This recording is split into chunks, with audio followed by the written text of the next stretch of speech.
ဟုတ်ကဲ့ပါအားလုံးပဲကျွန်တော်တို့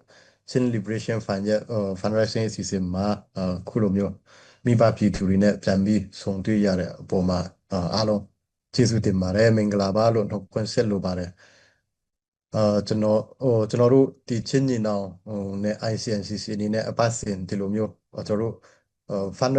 fundraising ပေါ့နော်ဒီလိုမျိုးပြည်သူတွေစီကနေအထူခံပြီးမှာပေါ့ကျွန်တော်တို့ဒီလိုပဲဆက်သွားနေရတာဖြစ်တယ်ပေါ့နော်ဟိုကျွန်တော်တို့ချင်းညီနောင်ရဲ့စစ်စင်ရေးတိုင်းမှာကျွန်တော်တို့ပြည်သူတွေစီကနေအခုလိုမျိုးfundraising လုပ်တယ်ပြည်သူတွေစီကနေဒီထောက်ပံ့မှုတွေကိုကျွန်တော်တို့စုစည်းပြီးမှတစ်မျိုးပြီးတစ်မျိုးတင်းတယ်ပေါ့မျိုးတစ်မျိုးတင်းဖို့မနေ့စုစည်းရတယ်ပေါ့နော်ပြသိမ်းပြီးလို့ရှိရင်လည်းပဲနောက်ဟိုဘယ်လိုပြောမလဲနောက်တစ်မျိုးဆက်သိမ်းနိုင်ဖို့ရာအတွက်အရန်ဟိုအဒီလိုမျိုးပဲ fundraising မှာစကားပြောပြီးမှဒီလိုပဲအထူးရှာပြီးမှပြည်သူရဲ့အထူးငွေနဲ့ပဲကျွန်တော်တို့ရတည်တာဖြစ်တယ်ပေါ့နော်ကျွန်တော်တို့အောင်ပွဲတွေလည်းတော်တော်လေးအားလုံးကြားတည်တဲ့အတိုင်းပေါ့ရရှိထားတယ်ပေါ့နော်အခုလတ်တလောအခြေအနေမှာချင်းညင်အောင်အနေနဲ့ငြိမ်နေတယ်လို့တချို့ပြည်သူတွေကပြောကြတယ်ပေါ့နော်အားလုံးတည်တဲ့အတိုင်းပဲကျွန်တော်တို့ဒီဂျင်သွေးမတူပီမင်တာကမ်ပလက်ပြီးဖလမ်မျိုးတင်ကနဲ့ကျွန်တော်တို့အခုချိန်ထိချင်းညီနောင်အနေနဲ့ရနာဒီစစ်စင်ကြီးအစီအမံတွေရနာထားတာအားလုံးကြားသိတဲ့အတိုင်းပါပဲဘာဖြစ်လို့လဲဆိုတော့ဒီအချင်းချင်းမတင်မြတ်မှုအချင်းချင်းကတော့ဘယ်ဖွဲ့စည်းမှမဆိုဘယ်လူမျိုးမဆိုဘယ်ဒေသမဆိုအချင်းချင်းဒီစီဝင်ကွဲပြားမှုကတော့ရှိမှာပဲပေါ့နော်ဒါပေမဲ့ကျွန်တော်တို့မှာတော့ဒီဆိုးဝါးဝါပေါ့နော်အချင်းချင်းမတည့်မြတ်တာမဟုတ်ပဲနဲ့အချင်းချင်းဒီလောက်ကြအချင်းချင်းတိုက်ခိုက်တာမျိုးအထိရှိတော့ကျွန်တော်တို့ဖလမ်စစ်စင်ကြီးကနေစပြီးမှကျွန်တော်တို့ခဏကျွန်တော်တို့စစ်စင်ကြီးနားရတယ်ပေါ့နော်နာတီဒီအားလုံးကြားတည်တဲ့အတိုင်းပဲချင်းပြည်နောက်မြောက်ပိုင်းနောက်ဆုံးတိုင်းဆိုပြီးမှအားလုံးတီဒီမျိုးကိုဆက်လက်သိမ်းပိုက်မယ်ဆိုမှကျွန်တော်တို့ချင်းညီနောင်တွေနဲ့ပြောထားတယ်ကျွန်တော်တို့ကပြည်သူတွေကလည်းအဲ့ဒါကိုတရားမှာတရားထောက်ခံကြတယ်ပေါ့နော်တီဒီမျိုးကိုပဲချင်းသိမ်းမလဲပဲချင်းသိမ်းမလဲဆိုပြီးမှစောင့်မျှော်နေကြတဲ့အချိန်မှာပဲမထင်မှတ်ထားတဲ့ဖလားမျိုးသိမ်းပြီးတာနဲ့မထင်မှတ်ထားတဲ့အချင်းချင်းကြားမှာပေါ့နော်ဘယ်တော့မှ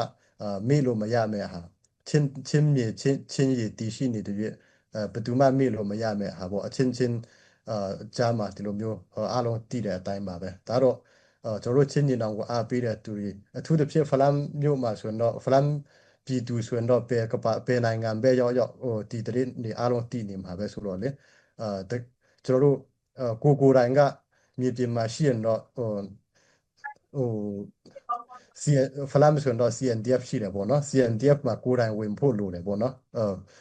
ကိုယ်တိုင်ဝင်ဖို့လိုတယ်ပြပရောက်တယ်ဆိုရင်တော့ဒီထက်အဆပေါင်းများစွာဒီပိုစူးစမ်းဖို့လိုတယ်ဒီလိုမှမဟုတ်ဘူးဆိုရင်အားလုံးကျွန်တော်တို့ရဲ့ပုံဥမှာအများကြီးဖြစ်သွားတယ်ပေါ့နော်ဒါဖလမ်တဲ့ကိုထိခိုက်တာမဟုတ်ဘဲနဲ့ကျွန်တော်တို့ချင်းနေအောင်ရဲ့အရှင်ကိုရော့ရော့ချစီတယ်ပေါ့နော်ကျွန်တော်တို့တည်တယ်ဆက်သိမ်းဖို့အခြေအနေအများကြီးထောင်ထင်းသွားတယ်အဲ့ဒီမှာပဲဆက်လက်ပြီးမှပါဖြစ်တယ်လဲဆိုတော့ဒီစကားစရတံပြန်ထိုးစစ်ကရောက်လာတယ်ပေါ့နော်ဒီဖလမ်မျိုးသိမ်းပြီးမှကျွန်တော်တို့ဆက်ပြီးမသွားနိုင်တဲ့အထီအနောက်ရှက်အချင်းချင်းကြားမှာဒီလုတ်ကြံမှုတွေအချင်းချင်းကြားမှာအဲ့လိုမျိုးဖြစ်တာကိုကျွန်တော်တို့အတိအဆက်လက်မသိမ်းနိုင်ဘူးမသွားနိုင်ဘူးမချီတက်နိုင်ဘူးအဲ့ဒီကြားထဲမှာပဲအခုဆိုရင်တော့ in နဲ့အားနဲ့စကားစရတံပြန်တိုက်စစ်တွေကလာတော့မှသူတို့ရဲ့စစ်စင်ရေးအစီအမံအရ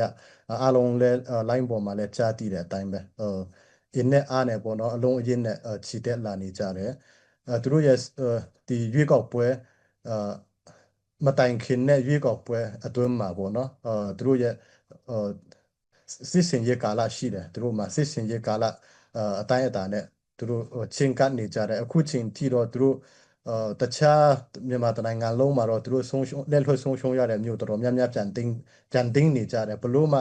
ကျွန်တော်တို့ပြည်သူရဲဘော်တွေပြည်သူ့ကာကွယ်ရေးဘက်ကခုခံတာမျိုးမလုပ်နိုင်တဲ့အနေအထားပဲအားလုံးတချို့အရာတွေပြန်လက်လွှတ်ဆုံးရှုံးရတယ်ဒါပေမဲ့ကျွန်တော်တို့အာချင်းပြည်အတွင်းမှာဆိုရင်တော့အတတ်နိုင်ဆုံးကျွန်တော်တို့အာခုခံရမှာပဲပေါ့နော်ဆိုတော့ကျွန်တော်တို့ပြန်ပြီးလက်လွှတ်ဆုံးရှုံးရတဲ့မြို့တော့မရှိသေးပါဘူးဒါပေမဲ့သူတို့လည်းပဲချင်းပြည်အတွင်းထဲမှာဥပမာကျွန်တော်တို့ချင်းပြည်နယ်တောင်ပိုင်းဘက်မှာသူတို့လက်လွှတ်ဆုံးရှုံးရတဲ့မင်တာကံဘလက်မတူပြည်လိုမျိုးမှာမဝင်ရောက်လာသေးဘူးပေါ့နော်ပတ်လည်မှာအင်အားအလုံးအရင်းနဲ့ခြိတက်လာနေကြတယ်ပစ္စည်းစစ်ဖက်ဆိုင်ရာတော့အဆောင်တွေစုစည်းပြီးမှအင်အားဒီစုဖွဲ့နေကြတာတော့အားလုံးသိပါတယ်ပေါ့နော်ပြီးခဲ့တဲ့ ဒီတလားမကြတီးပေါ့နော်အားလုံးပခုကူရနဲ့ရင်ပေါင်း103ရင်တင်ကန်ဟစီပါဝင်ဒီရင်တန်းက136စီပေါ့နော်လာတယ်136စီဆိုတော့အင်အားဘလောက်ပါမယ်ဆိုတာခဲယမ်ဘလောက်ပါမယ်ဆိုတာအားလုံးခံမှတ်မိမှာပါပြီးတော့အဲ့ဒီဟိုချင်းပြည်နယ်တောင်ပိုင်းအဲ့ဒီလောင်းရှည်ကမ်ပလက်နဲ့လောင်းရှည်နဲ့အနီးစားဆုံးနေရာမှာပဲကမ်ပလက်နဲ့ဂျင်တွင်းနဲ့နီလေးပေါ့နော်အဲ့ဒီမှာကာဘာစာ25ရှိတယ်စိတ်ဖြူနာဥမာဒီကာဘာစာ22ရှိတယ်အဲ့ဒီမှာကာဘာစာတစ်ခုမှာအင်အားထောင်နဲ့ချီမှာပို့နေတယ်ပေါ့နော်သူတို့ဒီစစ်စင်ရဲ့အစီအမံတစ်ခုအနေနဲ့ဒီတံပြန်ထိုးစစ်တွေလုပ်ဖို့သူတို့စူးစမ်းနေတာအားလုံးတွေ့ရပါတယ်ဆိုတော့ကျွန်တော်တို့ကတိတိမျိုးကိုချင်းကျင်အောင်တွေကြွေးကြော်ထားတဲ့အတိုင်းပဲပေါ့နော်ဖလန်ပြီးလို့ရှိရင်တိတိတင်းမယ်ဆိုပြီးမှပြောထားတယ်ဒါပေမဲ့တိတိမတင်းခင်မှာတိတိမျိုးကိုမရောက်နိုင်အောင်ဒီအချင်းချင်းကြားကဒီစကားစအလိုကြအဖြစ်အမောက်သမားတွေကအချင်းချင်းတိုက်ခိုက်တာကတမျိုးပြီးတော့ဒီစကားစဖက်ကလည်းအခုလိုမျိုးအင်းနဲ့အားနဲ့တံပြန်တိုက်ထိုးစစ်တွေကလာတာကတမျိုးပေါ့နော်အဲ့ဒါကြောင့်ကျွန်တော်တို့တိတိမျိုးတင်းကိုခုချိန်ထိမစင်ထွဲရချင်းထောင်ထင်းနေရချင်းဖြစ်တယ်ဆိုတာမိဘပြည်သူတွေကိုတရားနဲ့ပြောလိုပါတယ်ပြီးတော့လည်းပဲအခုစကားစရတံပြန်ထိုးစစ်ကကျွန်တော်တို့သူတို့ကဟိုလက်လွှတ်ဆုံးရှုံးပြီးသားနေမြေမြို့နယ်တစ်ခုကိုပြန်တင်းလို့ရှိရင်တော့သူတို့ကိုအားပေးတဲ့ဟာတွေပေါ့နော်သူတို့အရန်အင်အားစိတ်တက်ခွင့်အားဖြစ်သွားမယ်နိုင်ငံတကာမှာကြည့်မယ်ဆိုရင်လည်းပဲသူတို့ရွေးကောက်ပွဲတော့မပြီးသေးဘူးလှုပ်တော့မလှုပ်ရသေးဘူးပေါ့နော်ကျွန်တော်တို့ရဲ့အိမ်နီးနားချင်းဖြစ်တဲ့တရုတ်အိန္ဒိယထိုင်းတွေကအားပေးနေကြတာရုရှားအပါဝင်ပေါ့နော်ဆိုတော့သူတို့ရွေးကောက်ပွဲပြီးသွားလို့ရှိရင်တော့ဒီနိုင်ငံတကာကဘလောက်အထိလက်ခံတော့သူတို့ရဲ့လှုပ်ရှားမှုကိုအတိအမှတ်ပြုသွားမလဲပေါ့နော်ကျွန်တော်တို့တော်လှန်ရေးတမားတွေရဲ့စင်ခေါ်မှုကအများကြီးကြုံတွေ့ရမယ်အများကြီးရင်ဆိုင်ရဖို့ရှိတယ်ပေါ့နော်ဆိုတော့ကျွန်တော်တို့ဘယ်လိုပဲဖြစ်နိုင်ငံတကာမှာလည်းပဲဒီလိုမျိုးနိုင်ငံရေးမြင့်နှစာပေါ့နော်နိုင်ငံရေးမြင့်နှစာပေါ့ဒီလိုမျိုးသူတို့ဘက်ကအရာအားတာတဲ့အခြေတီရှိနေတယ်ဆိုတော့ကျွန်တော်တို့မြေပြင်မှာလက်လွတ်ကျွန်တော်တို့တိမ့်ပိုက်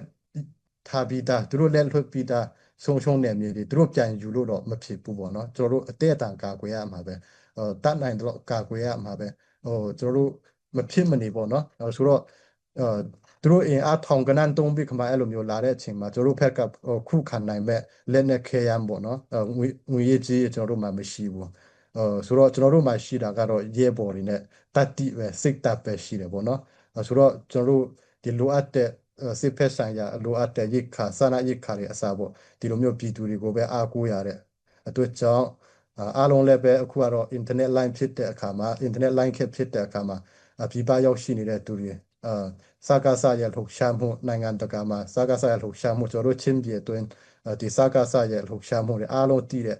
တီးပြီးသားများမပြောဘဲနဲ့အားလုံးတီးပြီးသားနားလည်ပြီးသားလည်းဖြစ်မှာဖြစ်တဲ့အတွက်ကြောင့်ကျွန်တော်တို့ဒီစကားဆရဲ့တံပြန်ထိုးစစ်ကိုခုခံတဲ့အခါမှာဆက်လက်ပြီးမှဟိုချင်းညီနောင်ရဲ့ပထမဦးဆုံးမြို့သိမ်းတိုက်ပွဲချင်းတွေ operation ကြရတဲ့ဒီနေ့ဒီချင်းဒီ in နဲ့အားနဲ့ဝိုင်းဝန်းပေးကြတယ်လို့မျိုးပေါ့နော်အခုလိုမျိုးဒီမျိုးကိုဆက်ပြီးမှမတော်နိုင်တဲ့အခင်းအကျင်းမှာကြားထဲမှာဖလားမျိုးသိမ်းပြီးတာနဲ့ဒီထောင်နှင်းကြံ့ကြာသွားတဲ့ချင်းညီနောင်ရဲ့စစ်စင်ရဲ့အရှင်ပေါ့နော်ဒီကြားထဲမှာဒီကိုဆက်သွားဖို့ခဏထားစကားစရတံပြန်ထိုးစစ်ဒီကိုဘလိုနဲ့ခုခံရမလဲဆိုတဲ့ဟာတနိုင်ငံလုံးမှာသူတို့တင်းပြီးသားမျိုးတွေကိုမရအောင်ပြန်တင်းတာမျိုးတွေလည်းဥပမာတွေ့ရတယ်ဆိုတော့လေကျွန်တော်တို့ချင်းညီနောင်နဲ့ဆက်လက်ပြီးမှရပ်တည်ပေးကြပါတတ်နိုင်တဲ့ဘက်ကလည်းပါဝင်ပေးကြပါငွေရေးကြေးအားဖြစ်တော်လကောအကြံဉာဏ်အားဖြစ်တော်လကောဒီကိုပါတာတရားလည်းအများကြီးရှိတယ်ဆိုတော့ကိုပါတာဒီမှာဆူတောင်းခြင်းအဖြစ်ပေါ့နော်ကျွန်တော်တို့ရဲ့ဒီလွတ်မြောက်ပြီးသားနယ်မြေတွေပြန်လည်မဆုံးရှုံးရလေအောင်ဒီဟာတွေကိုအတက်ပေးကာကွယ်မဲ့ရဲဘော်တွေကိုတတ်နိုင်တဲ့လောက်ပံ့ပိုးပေးခြင်းအဖြစ်ပေါ့လကောဆက်လက်ပူးပေါင်းပေးကြပေါ့နော်ပြီးရင်ကျွန်တော်တို့ပြောထားတဲ့အတိုင်းဒီစကားစရဲ့တံပြန်ထိုးစစ်အခြေအနေပေါ်မှာမူတည်ပြီးမှဒီဟာရင်ခုခံနိုင်ပြီဆိုတော့ကျွန်တော်တို့ပြောထားတဲ့အတိုင်းကျွန်တော်တို့တိတိမျိုးကိုဆက်ပြီးသွားမယ်ပေါ့နော်ဒီစကားစရဲ့တံပြန်ထိုးစစ်အပေါ်မှာအများကြီးဒီဟာကိုဘယ်လောက်အထိကျွန်တော်တို့ခုခံနိုင်မလဲတွန်းလှန်နိုင်မလဲဆိုတာမူတည်တယ်ပေါ့နော်ကျွန်တော်တို့ချင်းညီနောင်အဖွဲ့ဝင်အားလုံးကဒီကိုယ့်နယ်မြေဒေသအသီးသီးမှာ အတတ်နိုင်ဆုံးဒီလိုမျိုးစကားဆရလှုပ်ရှားမှုတော်လကောကျွန်တော်တို့ချင်းညီနောင်တွေရည်မှန်းထားတဲ့ချင်းပြည်လွတ်မြောက်ရေးအတွက်တော်လကောအတတ်နိုင်ဆုံးစူးစမ်းနေကြပါတယ်ဆိုတဲ့ဟာလေးဒီချင်း Liberation Fund Fundraising အစီအစဉ်ကလည်းမိဘပြည်သူတွေစီမှာအတီးပေးပြောကြားလိုတာဖြစ်ပါတယ်ဒီအစီအစဉ်ကိုလည်းအစကနေအဆုံးအထိအာနာနားထောင်ပြီးမှာပေါ့နော်တကယ်လို့အလုံးမအားဘူးဆိုရင်လည်းပဲဟိုအားတဲ့အချိန်မှာပြန်နားထောင်ပြီးခမှကျွန်တော်တို့ချင်းညီနောင်ကိုဆက်လက်အားပေးဝင်ရန်ကြပါလို့ပြောကြားရင်းနဲ့ညီကုန်းချုပ်ပါတယ်အားလုံးကိုကျေးဇူးတင်ပါတယ်